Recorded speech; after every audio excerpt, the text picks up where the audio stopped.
Hi guys, so today I'm gonna be showing you good fidgets to bring to school edition. First up is a simple dimple.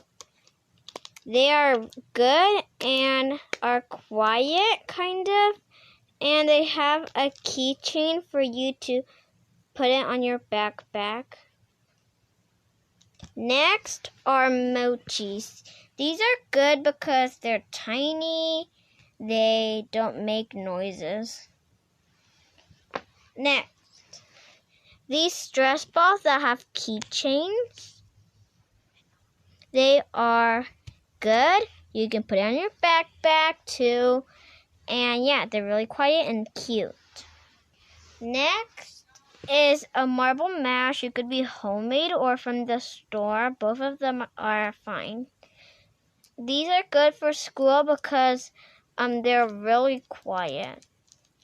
And lastly are these foam stress balls.